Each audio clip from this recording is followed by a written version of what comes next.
Hey, what's up everybody? Coming at you again from Minnesota. Tour's been shut down for the week because of COVID problems again. So, sitting in this hotel and working on some guitar. So let's talk some blues. In the past, one of the previous lessons that we did the little blues trick where we took the little triangle-shaped triad that you slide around.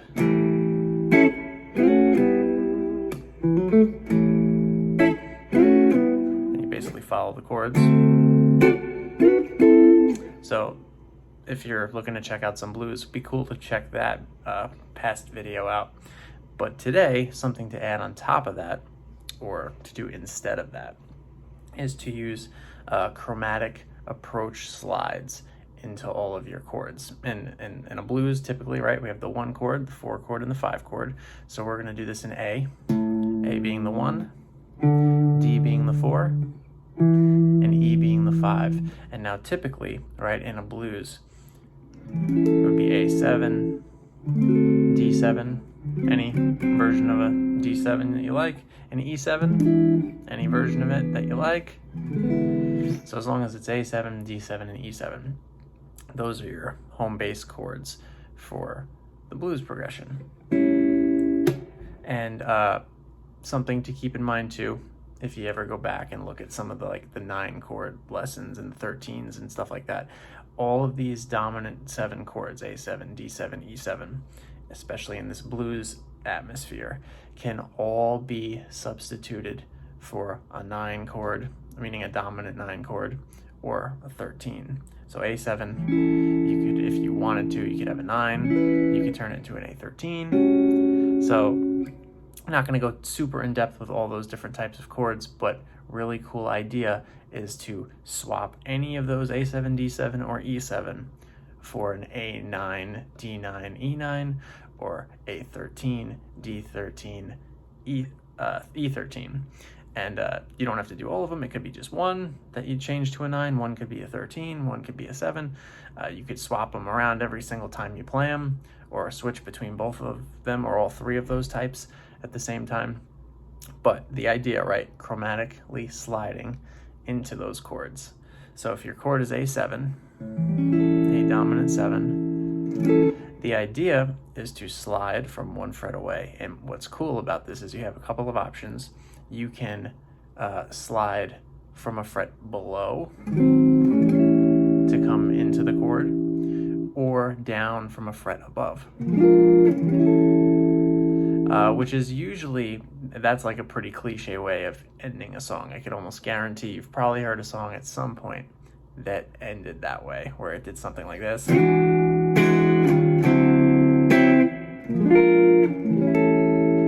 your big ending, to almost purposely play the wrong chord. 1 fret away, and then slide down and resolve.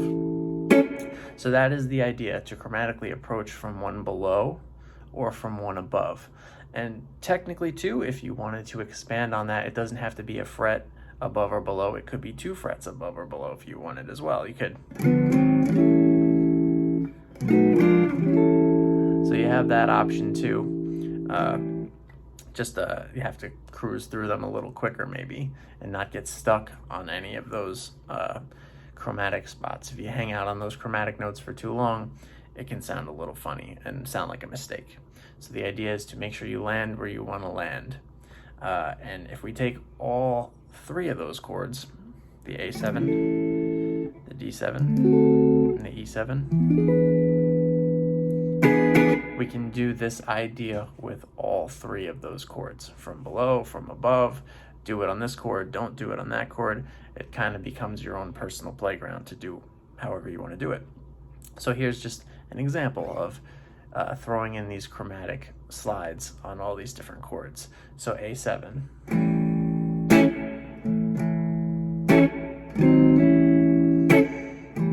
D7. Now I'll go from above.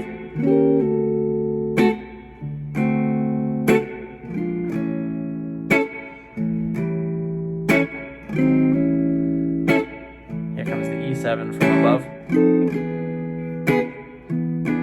D7 from above,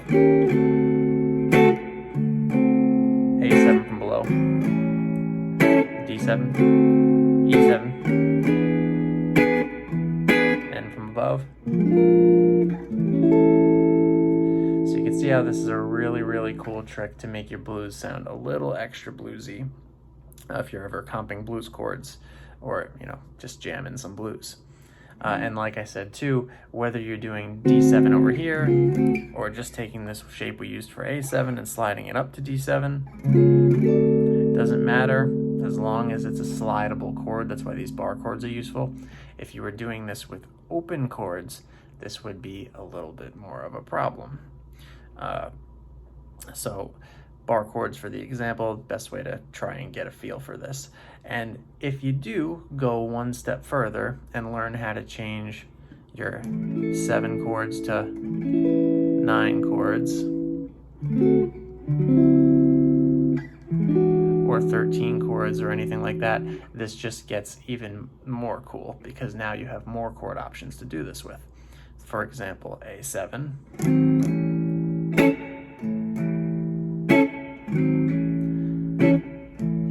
D9, regular D7, A7, A13, E9,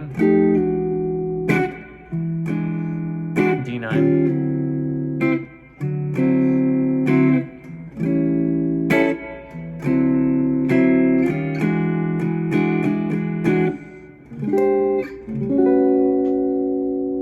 so that was actually a 13 and a 9 on this last chord that I came from above. Pretty cool little trick. So just so you can take a look at those if you choose to, the examples that I just used. For A7, the standard bar chord looks like a regular bar chord without the pinky. And if you want to squeak a 9 in there, you could put your pinky on the 7th fret, high E string.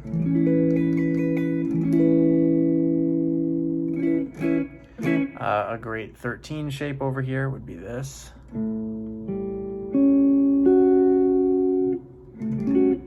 Remember, this is just extra stuff to try if you got the idea down with the regular chords. This would be a 13 chord that you can move around. And what's nice, what I did at the end, if you bar this across the high E as well, you're actually getting the 13 and the 9.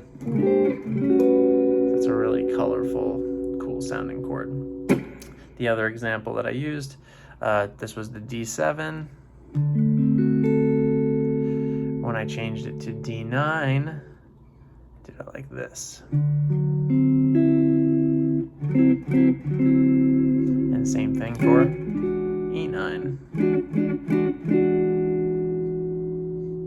or E7. So those are the ideas, those are the chords, and the idea of approaching your chords chromatically from 1 fret below or 1 fret above, or possibly even 2 frets below or 2 frets above. In this case, we did it in the key of A, with A, D, and E being our 1, 4, and 5.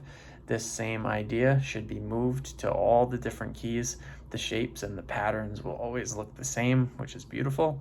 It's one of the benefits of being a guitar player, so take advantage of it. If you get used to doing this, you should be able to go down to G and do it there, or F. And then just apply the same ideas to your new spot, your new key. So hope you enjoyed the blues. If you have any questions, feel free to leave them in the comments. Thank you.